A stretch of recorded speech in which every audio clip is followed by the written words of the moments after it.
안녕하세요. 뉴스반장입니다. 이제 세상은 바뀌었습니다. 그 서슬퍼렇던 윤석열은 이제 재구속됐습니다. 그 윤석열을 배후에서 조정하던 김건희는 특검의 소환을 요구받고 있습니다. 그런데 저희가 깜짝 놀랄 일은 통일교와 김건희와 함께 김건희의 스승처럼 이야기되고 있던 건진, 윤석열의 등을 토닥토닥 두들기던 건진, 그 건진의 아마테라스 신전까지 건진 신당에 모셔져 있다는 걸 보았습니다. 그런데 이 건진과 건진 전성배와 통일교 윤모 씨가 주고받은 문자에는 아직도 확실한 윤석열의 최측근은 핵심은 권성동이다, 이런 말이 오고 갔습니다. 그리고 권성동 의원이 그 사이에서 어떤 로비에 중간 거강꾼을 했는지, 이게 지금 가장 중요한 핵심 아니겠습니까? 샤넬백은 뭡니까?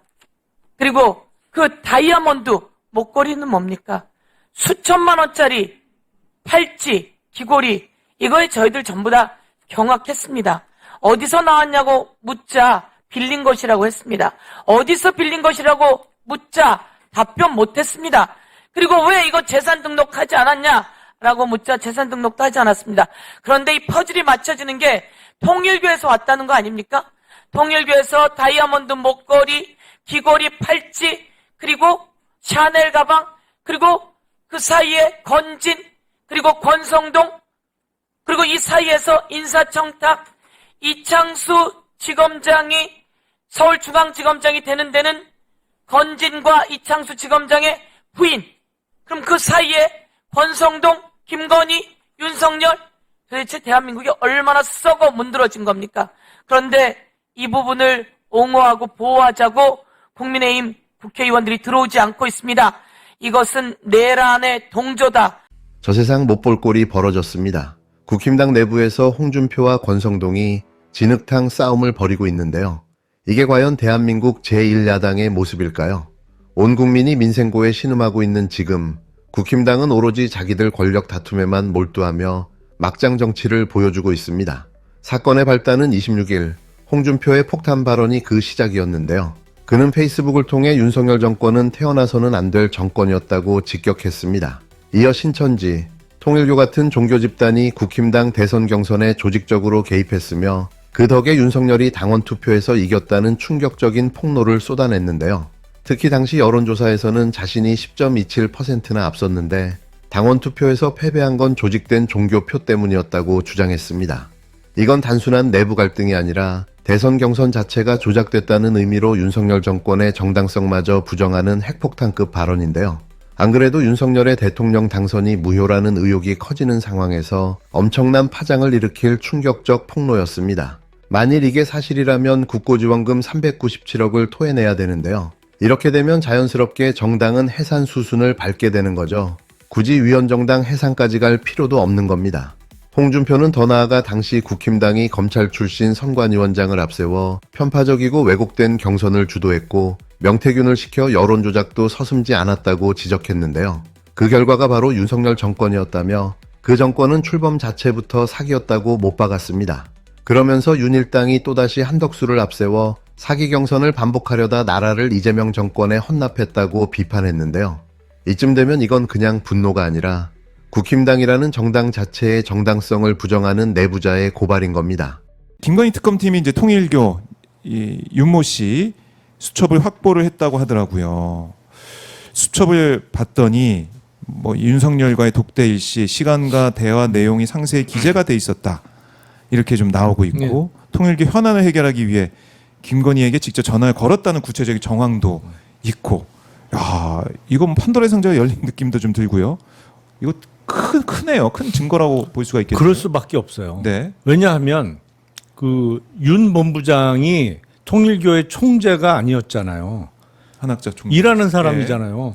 일하는 사람은 당연히 보고하기 위해서라도 꼼꼼하게 메모를 해놓고 또 흔적을 남겨놔야 돼요. 그래서 이 메모의 신빙성은 높을 수밖에 없다. 아, 그럼요. 네. 이에 화들짝 놀란 권성동이 즉각 반응했는데요. 홍준표 발언은 허위사실 유포이며 늘 남탓만 하는 홍준표식 만성질환의 재발이라고 비난했습니다. 자신은 특정 종교와 결탁한 사실이 없으며 경선 결과는 공정한 절차를 거친 것이라고 주장했는데요. 하지만 그 어떤 구체적 해명도 없이 오히려 홍준표를 향해 스토킹 정치라느니 헤어진 연인이라느니 조롱성 발언을 늘어놓았습니다. 야당 정치인의 태도라기엔 너무 유치하고 너무 저열했는데요. 그것도 정계 은퇴 선언을 한 선배 정치인이자 선배 검사에게 할 소리는 아닌 거죠. 지금 국힘당은 안에서부터 썩어 문드러지고 있는데요. 한쪽에서는 윤석열의 내란 혐의가 법정에서 다뤄지고 있고 다른 한쪽에서는 김건희가 특검에 탈탈 털리고 있고 이제는 그 정권이 출범하게 된 경선 자체가 조작됐다는 폭로까지 나왔는데요. 국민은 이들에게 분노해야 마땅합니다. 사기 정권을 만들고 국민을 속이고 정당 안에서조차 책임지기는커녕 서로 폭로하고 조롱하는 이 비열한 정치를 언제까지 지켜봐야 하는 걸까요? 홍준표는 이미 탈당한 인물이지만 여전히 국힘당을 물고 뜯고 있는데요. 권성동은 법적 대응 운운하며 입막음 시도에 집중하고 있습니다. 이들의 싸움은 결코 개인적 감정 다툼이 아닌데요. 국힘당이라는 정당이 내부에서도 신뢰를 잃고 무너지고 있다는 명백한 자가 붕괴의 신호입니다. 국힘당은 이제 국민의힘이 아니라 국민의 수치를 짊어진 정당인데요. 정권을 탐욕으로 찬탈하려다 실패한 쿠데타 세력, 국민을 속여 정권을 탈취하려 했던 사기 카르텔, 그리고 지금은 서로 칼을 겨누는 범죄 집단의 모습으로 전락했습니다. 이런 집단에 더 이상 나라의 미래를 맡길 수는 없는데요. 국힘당은 지금 완전히 붕괴 직전입니다. 권력의 눈먼 자들이 서로를 찌르며 무너지는 모습은 고소하기 그지없는데요. 내란당 국힘, 이제 정말 끝장입니다. 정당 지지율 17%, 회복불능 임계점 15%까지 이제 2% 남았는데요. 국민은 더 이상 이들의 개싸움을 지켜볼 이유가 없습니다. 정치인은 국민을 위한 정치를 해야 하는데요. 서로 물고 뜯고 뒤통수나 치는 정치에 언제까지 국민이 희생되어야 하는 걸까요? 백해무익한 정당, 아니 정치 무리들, 올해가 이들을 보는 마지막 해가 됐으면 합니다. 형사 사건 네. 수사 받아서 그 결과는 이제 나올 텐데 이게 뭐 형사 사건이 되지 않는다 하더라도 특정 종교를 동원해서 당을 장악하려고 한다거나 네. 당의 의사결정에 영향을 미치려고 했다. 그것도 당의 중진이 이거는 사실 저는 국민의힘 당원들이 더 화를 내야 될 문제인 것 같아요. 오히려. 아니 국민의힘 당원들 입장에서 황당한 거 아니에요? 내가 열심히 투표해봤자 통일교 몇만 표, 신천지 몇만 표가 다 좌지우지 하더라. 통일교 당이고 신천지 당인 거잖아요. 그러니까요. 아니 10년, 20년 당에 당비 내고 애쓰셨던 당원들 입장에서 화내야 되는 거 아니에요, 이거? 그렇네. 이거는 당원들 가만히 있으면 이거를 안 되는 지금 뭐 일이네. 민주당을 탓하거나 예. 또는 특검을 탓할 게 아니라 한번 돌아보고 진짜 그런 일이 있었으면 이건 쳐내야 돼요. 당 입장에서. 송원석도 이런 식으로 방어해주면 안 되고요. 네. 진짜 그랬어? 10,000명? 통일교? 10만 그 명 얘기를 신천지? 진짜 그래? 네. 조사해서 진짜 그렇다면 정리를 해줘야 되는 거예요. 권성동이라든지 또는 그렇죠. 신천지와 관련돼 있던 땡땡땡 예, 의원들 예, 예. 이런 사람들한테 물어보면 진짜 그러냐? 이거 당을 위해서 그러면 안 된다. 해서 이건 정리를 해주고 아니면 좀 지금이라도 어떤 당원에 관련된 투표권 이런 것도 규정을 바꾼다든지 해서 앞으로 이런 영향력을 차단해줘야 되는데 전당대회 앞두고도 전혀 그런 얘기 없이 그냥 네. 간다. 우린 잘못한 거 없으니까 그냥 간다. 그럼 당원들은 어떤 자괴감이 들겠어요?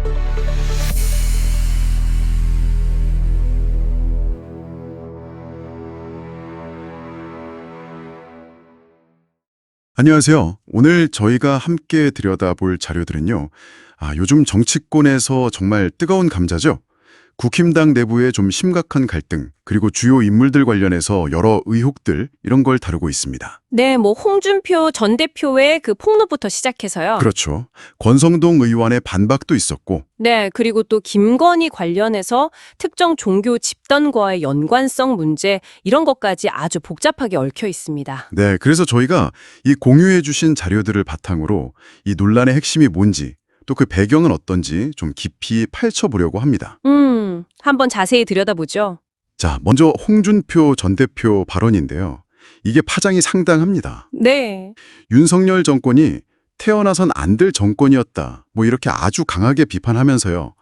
국힘당 대선 경선 때 그러니까 신천지나 통일교 같은 특정 종교 집단들이 좀 조직적으로 개입을 했다.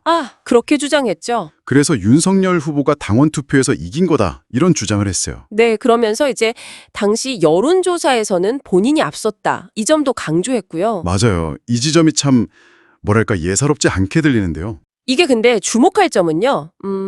단순하게 당 내부 비판? 이걸 넘어서는 거거든요. 그렇죠. 대선 경선 자체의 정당성 문제? 만약 이게 사실로 밝혀진다 그러면 뭐 자료에도 언급된 것처럼 국고 보조금 반환 문제라던가 심하면 정당 해산 가능성까지도 나올 수 있는 아주 중대한 사안입니다. 와, 그 정도까지요? 네. 홍 전 대표는 당시 그 경선 관리 자체가 좀 편파적이었다. 그리고 여론 조작 의혹까지 제기하면서 아예 정권 출범 자체가 사기였다. 이렇게 규정하고 있어요. 상당히 강하게 나가는데요. 근데 이제 이런 주장에 대해서 권성동 의원은 바로 호의사실이다. 이렇게 반박했죠. 네, 즉각 반박했죠. 뭐 특정 종교랑 결탁한 적 없다. 경선은 공정했다. 이렇게 주장을 하면서 오히려 홍 전 대표를 향해서 뭐 스토킹 정치 이런 표현까지 썼더라고요. 스토킹 정치. 좀 격한 표현인데요. 그렇죠. 그래서 이제 일각에서는 이게 구체적인 해명이라기보다는 좀 감정적인 대응 아니냐 이런 지적도 나오고 있고요. 그럴 수 있겠네요. 근데 또 제공된 자료를 보면 그 건지인이나 통일교 육모 씨 관련 문자 메시지 내용이 있잖아요. 네네. 거기서 권성동 의원이 윤석열의 핵심 측근으로 언급되면서 뭔가 로비의 중간층 역할을 했을 수도 있다 이런 가능성도 제기되고 있더라고요. 맞습니다. 이 갈등이 단순히 개인적인 감정 싸움 이걸 넘어서서 국힘당 내부의 어떤 신뢰 붕괴를 보여주는 신호일 수도 있다. 이렇게 볼 수 있고요. 신뢰 붕괴. 특히 그 권성동 의원 관련 문자 내용은 당내 역학관계나 외부 세력 개입 의혹 이런 거랑 맞물리면서 그 중요성이 더 커 보입니다. 그렇군요. 이게 당원들 입장에서는 좀 그렇죠. 당원들 입장에서는 자신들의 투표권이 어떤 특정 세력에 의해서 좌우될 수 있다. 이런 생각을 하면 엄청난 박탈감을 느낄 수 있는 부분이거든요. 그건 정말 심각한 문제네요. 네. 결국 이게 당 내부의 어떤 민주적인 절차, 또 투명성, 이런 근본적인 부분에 대한 질문을 던지는 거죠. 자, 그리고 또 김건희 관련 의혹도 계속 나오고 있습니다. 특검팀이 통일교 윤모 씨의 수첩을 확보했다는데 여기에 그 윤석열 대통령과의 독대 시간이나 대화 내용 같은 게 꽤 상세하게 기록되어 있다면서요. 네, 그렇다고 합니다. 그리고 김 여사한테 통일교 현안 해결을 위해서 직접 전화를 걸었다? 이런 정황도 담겨 있다고 하고요. 직접 전화를. 와. 그 샤넬백이나 다이아몬드 같은 고가 장신구 논란, 또 재산 미등록 문제, 이런 것들도 이 통일교 연관성 속에서 다시 주목받는 것 같고요. 네, 이 수첩의 존재하고 그 내용은 특검 수사에서 아주 중요한 증거가 될 수 있습니다. 역시 그렇죠. 특히 그 통일교 쪽 인사가 업무 보고를 위해서 상세하게 기록했을 가능성이 높다고 보이기 때문에 신빙성 측면에서도 상당히 주목을 받고 있습니다. 신빙성이 높다. 네. 이 고가장신구 출처 논란하고 함께 이런 정황들이 의혹의 실체를 규명하는 데 있어서 아주 핵심적인 단서가 될 수 있는 거죠. 그렇군요. 자, 그러면 현재 국힘당 상황을 좀 종합해보면요. 윤석열 대통령 내란 혐의 재판 문제도 있고 김건희 특검도 진행 중이고 또 대선 경선 조작 의혹 폭로까지 나왔고 네. 거기에 당내 분열도 아주 극심하고요. 네. 정말 총체적인 위기다 이렇게 보이는데요. 일부 의원들은 국회 불참하는 게 내란 동조 아니냐 이런 비판까지 받고 있고요. 그렇죠. 당 지지율도 뭐 회복 불능 임계점에 근접하고 있다 이런 분석도 나오고요. 그렇다면 이 모든 게 뭘 의미할까요? 이게 단순히 한 정당의 위기, 이걸 넘어서는 문제일 수 있다는 겁니다. 한국 정치 시스템 전반에 대한 그렇죠. 국민적인 불신으로 이어질 수 있다는 거죠. 당 내부에서조차 서로만 비방하고 책임지지 않는 모습, 이런 것들이 정치 혐오를 더 심화시킬 수 있거든요. 네. 그리고 당원들조차도 자신들의 의사가 혹시 왜곡될 수 있는 거 아니냐, 이런 의혹 앞에서 자괴감을 느낄 수 있는 그런 상황인 거죠. 안타까운 상황인데요. 오늘 저희는 이렇게 국힘당을 둘러싼 여론 의혹들, 또 내부 갈등에 대한 자료들을 좀 집중적으로 살펴봤습니다. 네.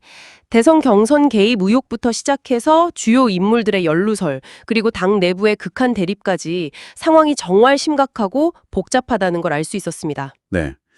이처럼 한 정당 내부에서 심각한 갈등하고 정당성 문제가 동시에 터져 나오는 이런 상황에서 과연 정치적인 책임이나 자정 능력은 어떻게 발휘되어야 할까요? 그리고 또 이런 내부 위기가 앞으로 한국 정치 지형에는 어떤 변화를 가져올지 청취자 여러분께서도 한번 깊이 생각해 보실 지점이 아닐까 싶습니다.